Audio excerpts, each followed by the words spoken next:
গ্রীষ্ম বর্ষা পিনিতি ভরসা। হ্যাঁ, পিনিত শপিং সিটি। নমস্কার, আপনারা দেখছেন হুগলি আপডেট। আপনাদের সঙ্গে আমি উষা। আসছি খবরে, বিজেপির চার্জশিটে অভিযুক্ত চুঁচুড়ার বিধায়ক অসিত মজুমদার পাল্টা বিজেপিকে ছাগলের তৃতীয় ছানা বলে কটাক্ষ অসিত মজুমদারের। বিজেপির পক্ষ থেকে সাংবাদিক বৈঠক করে পেশ করা হয় চার্জশিট। বুধবার চুঁচুড়ার একটি বেসরকারি রেস্তোরাঁয় চুঁচুড়া বিধানসভার চার্জশিট পেশ করা হয় বিজেপির তরফে। এদিন বৈঠকে উপস্থিত ছিলেন বিজেপির মুখপাত্র কেয়া ঘোষ, রাজ্য সম্পাদক দীপাঞ্জন গুহ, জেলা সভাপতি গৌতম চ্যাটার্জি সহ বিজেপির নেতৃত্বরা।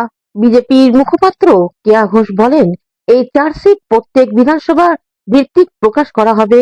আজকে চুঁচুড়ার চার্জশিট প্রকাশ করলাম।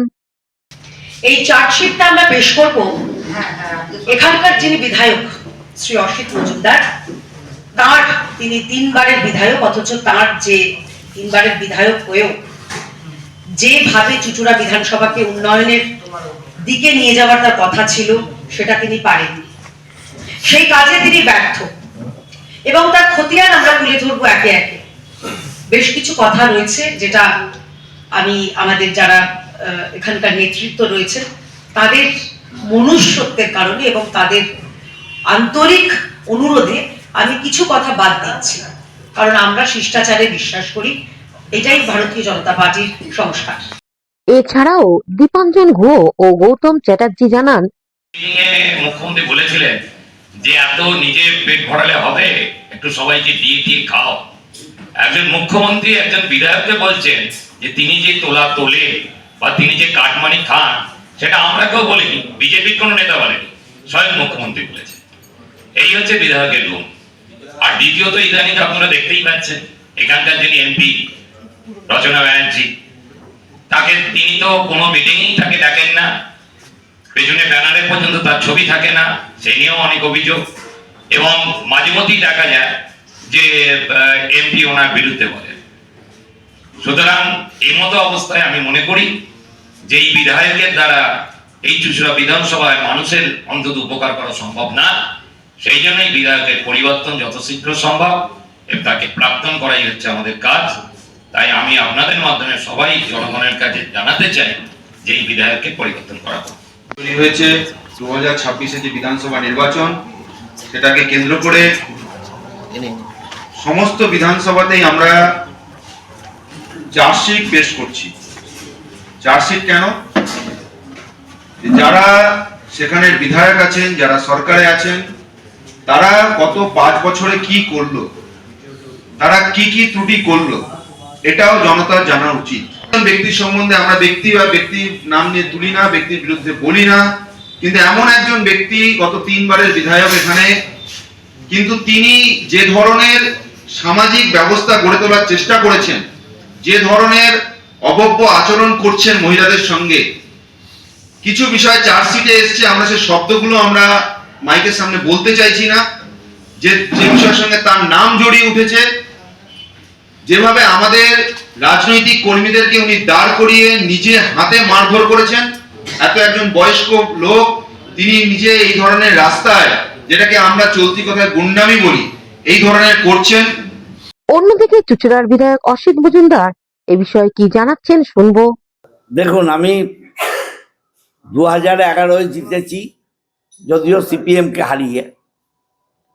2016-তে জিতেছি, সেটাও সিপিএমকে হারিয়ে, বিজেপি ছিল। আর 21-এ হারিয়েছি ওদের তদানীন্তন সংসদ লকেট চট্টোপাধ্যায়, তিনি বিজেপির বোধহয় এখন শুধু রাজ্য নয় কেন্দ্রীয় স্তরের নেত্রী, তাকে হারিয়েছি। এবং 1-2 ভোটে নয়, প্রায় 19-20 হাজার ভোটে হারিয়েছি। অতএব ওদের মাথা ব্যথার কারণ তো আমি, এটা স্বাভাবিক ব্যাপার। বিজেপি জানে তৃণমূল দল আর তার সাথে অসিত মজুমদার, ওদের ঘুম ছোটানোর পক্ষে অনেক। অতএব যাদের ঘুম হবে না তাদের বুকে তো দপদপানি হবেই। সেই দপদপানি থেকে যা বলার বলছে, এসব আমি কেয়ার করি না, চুচুড়ার মানুষ জানে আমি কি। আর চুচুড়া ওরা তো স্বীকারই করে নিচ্ছে যে আমার পঞ্চায়েতগুলো খুব ভালো। আমার 7টা পঞ্চায়েত যদি খুব ভালো হয়, আমার পঞ্চায়েত আর পৌরসভা অর্ধেক অর্ধেক ভোট, তাহলে অর্ধেক ভোট তো আমরা পেয়েই রইলাম। হ্যাঁ, আর চুচুড়া নিয়ে যে কথা বলছে, চুচুড়ার মানুষ জবাব দেবে বিজেপি কি আর তৃণমূল কি। হুগলি থেকে পানুপাল, দেবাশিস ঘোষ ও চন্দনা দত্তের রিপোর্ট, হুগলি আপডেট। ছাগল চুরি করে পিকনিক, তথ্য ফাঁস, তারপর খুন, দোষী 2 যুবককে যাবজ্জীবন চুঁচুড়া আদালতে। ছাগ চুরি নিয়ে বিবাদ, এর জন্য খুন করা হয় তপনকে। ঘটনাটি চুঁচুড়া থানার অন্তর্গত নন্দী মাঠ এলাকার। ছাগ চুরি করে বন্ধুরা পিকনিক করেছিল। জানতে পেরে চুরির ঘটনার কথা যার ছাগ তাকে জানিয়ে দেয় তপন মালিক। এরপরেই তপনকে রাস্তায় মারধর করে অনুপম দাস ও অরুণ পাসোয়ান। এলাকার মানুষ তাদের হাত থেকে তপনকে উদ্ধার করে বাড়ি পাঠিয়ে দেয়। 12ই জুলাই 2021 তারিখে ঘটনা। তপনের মা রীতা মালিকের অভিযোগ, ওই দিন রাতে ঠাকুমার সাথে বাড়িতে ছিলেন তপন। সে সময় আবার তাদের বাড়িতে চড়াও হয় অভিযুক্তরা। বাড়ি থেকে তুলে নিয়ে যায় তপনকে। সারা রাত বাড়ি ফেরে না ছেলে। পরের দিন সকালে তার মৃতদেহ উদ্ধার হয় নন্দী মাঠ এলাকা থেকে। 13ই জুলাই 2021 তারিখে তপনের মা পুচি দাস, পিন্টু দাস, অনুপম দাস এবং অরুণ দাস 4 জনের নামে চুঁচুড়া থানায় অভিযোগ দায়ের করেন। চুঁচুড়া আদালতে সরকারি আইনজীবী শঙ্কর গাঙ্গুলি এ বিষয়ে কি জানাচ্ছেন শুনবো। আজকে চুঁচুড়া আদালতে মহামান্য প্রথম দায়রা আদালত মাননীয় শ্রী রিন্টু সুর মহাশয় আদালতে একটা খুনের মামলার সাজা ঘোষণা হলো। মামলাটা হচ্ছে চুঁচুড়া থানার 295 ডেটেড 13/7/2021 ধারা 302 34 ধারার মতো কেসটা হয়েছিল এবং এই কেসটা পরবর্তীকালে তদন্ত শুরু হয় যে এফআইআরের ওপরে। সেই এফআইআরটা অর্থাৎ অভিযোগটা দাখিল করেছিলেন যে এই যাকে খুন করা হয়েছে তার নাম তপন মালিক, সেই তপন মালিকের মায়ের অভিযোগের ভিত্তিতে। তপন মালিকের মা রীতা মালিক অভিযোগটা করেছিলেন এইভাবে, তিনি অভিযোগ করেছিলেন 13/7/21 তারিখে। অভিযোগটা ছিল 12/7/2021 তারিখে যখন তার ছেলে তপন মালিক তার ঠাকুমার সঙ্গে, তারা দুজনে একই সঙ্গে থাকতেন, তাদের বাড়িতে ছিলেন। তখন সেই রাত্রে 11টা নাগাদ তার অভিযোগে নির্দিষ্টভাবে তিনি বলেছিলেন যে 4 জন ব্যক্তি পুচি দাস, বিট্টু দাস, ছোট্টু দাস এবং ন্যাড়া, এই 4 জনে মিলে তার ছেলেকে ডেকে নিয়ে এসেছিল, কিন্তু তার ছেলে আর বাড়ি ফেরেনি। পরদিন সকালে ওই নন্দীর মাঠ সেখানে তার ছেলেকে পড়ে থাকতে দেখা যায়। তার অভিযোগের ভিত্তিতে এই মামলাটা হয়। পুলিশ তদন্ত শুরু করে। তদন্ত শুরু করার পরে পুলিশ এই মামলায় চার্জশিট দাখিল করে 8/10/2021 তারিখে। এখানে একটা মজার ব্যাপার হচ্ছে যে যখন এই রীতা মালিক অভিযোগে 4 জনের নাম বলেছিলেন, কিন্তু তদন্তকালে তিনি পুলিশের কাছে এবং যখন মহামান্য ম্যাজিস্ট্রেটের কাছে তিনি জবানবন্দি দিয়েছিলেন, তিনি পরিষ্কার করে বলেছিলেন যে না, ওই পুচি দাস। অন্যদিকে তপনের পরিবার থেকে কি জানানো হচ্ছে শুনে নেব। বিয়ে ছিল, রথের দিন ছিল। আমার ছেলে আমার কাছ থেকে টাকা চেয়ে নিয়ে এলো। হ্যাঁ, নিয়ে আসার পর বলছে, তারপরে যাই রাত্রি আমার কাছ থেকে আসার পর রাত্রিবেলা বাড়িতে এসছে, ওকে এসে ডাকছে বাড়ি থেকে। তো বাইরে গেছে, যাবার পর তারপর ভীষণ মারধর করেছে। করার পর বলে তুই যাদের ছাগল ছিল তাদের বাড়িতে গিয়ে বলে এসছিস কেন আমাদের নাম, এই বলে ওকে খুব মারধর করেছে। করার পর তারপর পাড়ার যাই হোক ছেলেরা কি হয়েছিল, কি মানে মারধর কেন করেছিল? ওই ছাগল চুরি করেছিল ওরা। আমার ছেলে ওদের নামগুলো বলে দিয়েছিল, যাদের ছাগল তাদের বলে দিয়েছিল। আচ্ছা, তাদের বলে দেওয়ার পর তাদের এবার কি করেছে, আমার ছেলেকে ভীষণ মারধর করেছিল। হুগলি থেকে পানুপালের সঙ্গে চন্দনা দত্তের রিপোর্ট, হুগলি আপডেট। এবারেও মাধ্যমিক পরীক্ষায় পুলিশ কর্মী সুকুমার উপাধ্যায়ের মানবিক মুখ। চন্দননগর পুলিশ কমিশনারেটের কর্মরত পুলিশ কর্মী সুকুমার উপাধ্যায় সামাজিক দায়বদ্ধতার প্রমাণ দিলেন আরেকবার। শহরে এদিক ওদিক ঘুরে বেড়ানোর, ভবঘুরে মানুষগুলোকে চিকিৎসা করিয়ে তাদেরকে বাড়ি ফেরানোর তার নেশা। গত বছর দৃষ্টিহীন দম্পতির একমাত্র মেয়েকে মাধ্যমিক পরীক্ষায় বসানোর ফিস থেকে শুরু করে প্রতিদিন পরীক্ষা সেন্টারে নিয়ে যাওয়া এবং পরীক্ষা শেষে বাড়ি পৌঁছে দেওয়ার ছিল তার ডিউটি। কারণ ওই প্রতিবন্ধী পরিবারের পাশে দাঁড়ানোর মতো কেউ ছিলেন না। এবারও বিশেষ চাহিদা সম্পন্ন সৌম্যজিৎ ট্যুরের ক্ষেত্রেও এগিয়ে এলেন সুকুমার উপাধ্যায়। স্থানীয় ডাফ হাই স্কুল থেকে মাধ্যমিক পরীক্ষা দিচ্ছে সৌম্যজিৎ। তার পরীক্ষা কেন্দ্র পড়ে চিনসুরা দেশবন্ধু মেমোরিয়াল হাই স্কুলে। বাড়ি থেকে বেশ কিছুটা দূরে। সৌম্যজিতের বাবা এক পা নেই। ভাঙা টাইসাইকেলের ছেলেকে নিয়ে কোনোভাবে প্রথম দিন পরীক্ষা কেন্দ্রে পৌঁছে দেন। তা নজরে পড়ে পুলিশ কর্মীর। আজ দ্বিতীয় দিনের ওই ছাত্রের পাশে দাঁড়ান সুকুমার উপাধ্যায়। নিজের বাইকে চাপিয়ে বাড়িতে পৌঁছে দেন। তার নিজের একমাত্র মেয়েরও আজ মাধ্যমিক পরীক্ষা চলছে। সেখানে না গিয়ে তিনি পৌঁছান এই বিশেষ চাহিদা সম্পন্ন সৌম্যজিতের কাছে, এবং যাতে পরীক্ষা চলাকালীন তার কোনো অসুবিধা না হয় যাতায়াতে তার ব্যবস্থাও তিনি করেন। একটি টোটোর ব্যবস্থা করে দেন। এরপর যতদিন পরীক্ষা চলবে ওই টোটো সৌম্যজিৎকে নিয়ে আসা নিয়ে যাওয়া করবে। এ বিষয়ে সুকুমার উপাধ্যায় আরো কি জানাচ্ছেন শুনবো। অন্য কিছুই না, আসলে আমি দেখছিলাম যে ওর বাবা তো কঠিন লড়াই করে সারা দিনই। ওর বাবা একটি পা নেই এবং ওনার ছেলে একটু বিশেষ চাহিদা সম্পন্ন। আমি চেষ্টা করলাম যে এই পরীক্ষার সময় যাতে ও যাতায়াতের কোনো অসুবিধা না হয়, গাড়ি একটা রিজার্ভ করে দিয়েছি।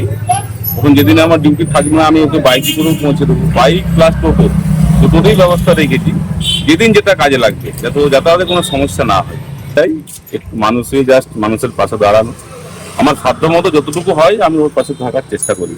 অন্যদিকে সৌম্যজিতের বাবা গণপতি সুর কি বলছেন শুনে নেব। সবই আমার মায়ের আশীর্বাদ। দেখুন, কষ্ট তো অনেকটাই, তা কষ্ট করতে কষ্ট মনে আমি করি না, যুদ্ধ করলে কষ্ট হেরে যাবে, তাই আমি বিশেষ কষ্ট পাইনি। হুগলি থেকে পানুপালের সঙ্গে চন্দ্রনাথ দত্তের রিপোর্ট, হুগলি আপডেট। এখন নিয়ে নেব বিজ্ঞাপন বিরতি। বিরতির পর ফিরে আসছি খবরে।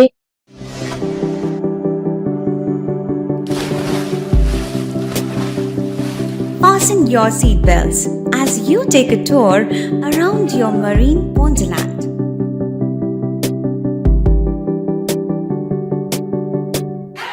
Spend a day at Aqua Marina and enjoy an array of water slides that give you butterflies in your tummy.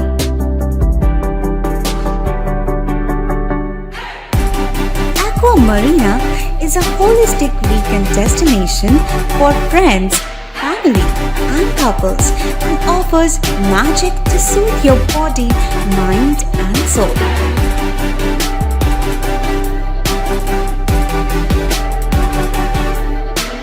Aqua Marina, your customized magician.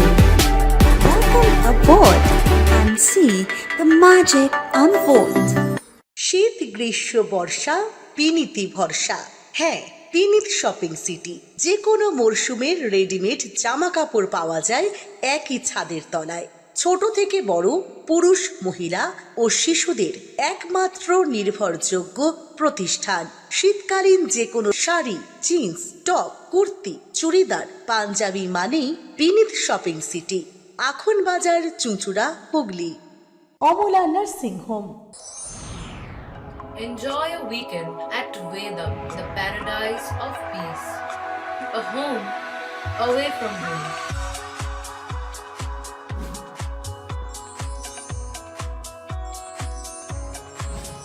See yourself resonating with the nature. Vedam welcomes you to create your best memories. স্বাস্থ্যই সম্পদ, আর নিজের স্বাস্থ্যকে সুস্বাস্থ্য রাখতে Bharati United sports foundation হুগলির সদর শহর চুঁচুড়া ঘড়ির মোড়ের সন্নিকটে আখন বাজার যুগিপাড়ায় আপনাদের জন্য নিয়ে এলো জিম অ্যান্ড ফিটনেস সেন্টার। আমাদের ব্যবস্থাপনায় রয়েছে personal training, weight training, gain strength, burn fat, build muscle, nutrition solutions, cycling. Admission ফি মাত্র 500 টাকা। জিমের সময় সকাল 6টা থেকে দুপুর 12টা এবং সন্ধে 5টা থেকে রাত্রি 10টা পর্যন্ত। আজই চলে আসুন জিম অ্যান্ড ফিটনেস সেন্টারে। আমাদের ঠিকানা যোগীপাড়া লেন, আখন বাজার, চুঁচুড়া, হুগলি। মোবাইলের যোগাযোগ 7980858461।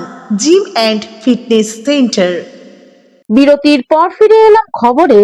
চুঁচুড়ার মুসলিম সম্প্রদায়ের মানুষদের শবে বরাত পালিত হলো শ্রদ্ধার সঙ্গে।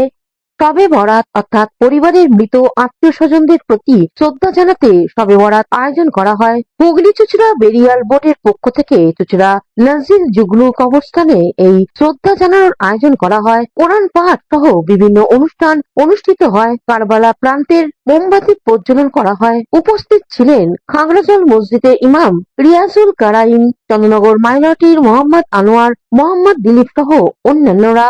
বক্তব্য রাখতে গিয়ে বিশিষ্টরা বলেন, যে আপনারা দেখলেন কি আজ এই পবিত্র শবে কাদরের রাত, আমরা চাইছি কি সমস্ত আমাদের চুঁচুড়া এলাকার সমস্ত আমাদের আশেপাশে যতজন মুসলমান ভাই, বাবা জীবন, জ্ঞানীরা রয়েছেন, সকলকে আমি দরখাস্ত করব, রিকোয়েস্ট করব কি আপনারা সকলেই রিয়াল বোর্ডের দিকে। শবে বারাত উপলক্ষে হুগলি চুঁচুড়া মুসলিম বেরিয়াল বোর্ডের পক্ষ থেকে আমরা আজকে এখানে কবরস্থানে মরহুম মরহুমিন, আমাদের পূর্বপুরুষ বাপ দাদা, আমাদের পূর্বপুরুষ যারা ইন্তেকাল করে গেছেন তাদের ইসালের স্বভাবের জন্যে একটা স্বভাবখানির ব্যবস্থা করেছি।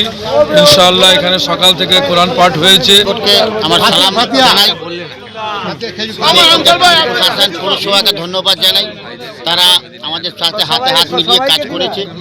আমি এখানকার যত বেরিয়াল বোর্ডের মেম্বার আছে, প্রেসিডেন্ট আছে, ভাইস প্রেসিডেন্ট আছে, যারা আছে তাদেরকে ধন্যবাদ জানাই। আমাদের ইমাম সাহেবকে ধন্যবাদ জানাই, ইমাম সাহেব খুব সুন্দর দোয়া করেছে। আজকের দিন দোয়াটাই সব থেকে বড় কথা আছে, দোয়া হয়েছে। হুগলি থেকে চন্দনা দত্তের রিপোর্ট, হুগলি আপডেট। নেতাজি সুভাষচন্দ্র বসুর জন্মদিবস উপলক্ষে আয়োজিত সাংস্কৃতিক প্রতিযোগিতার পুরস্কার বিতরণ হয়ে গেল চুঁচুড়ায়।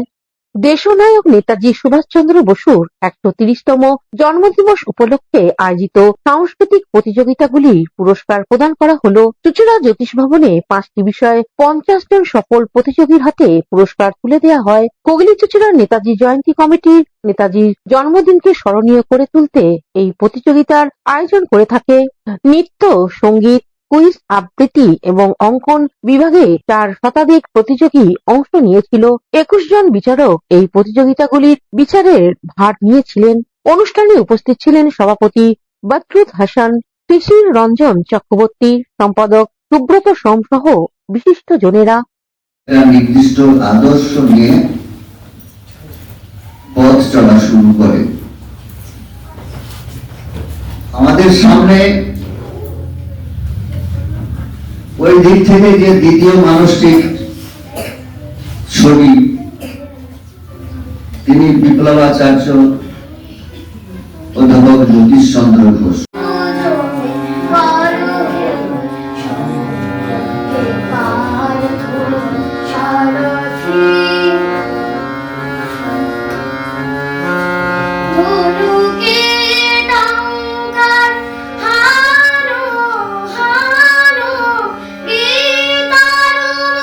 হুগলি থেকে শ্যামল সিনহার রিপোর্ট, হুগলি আপডেট।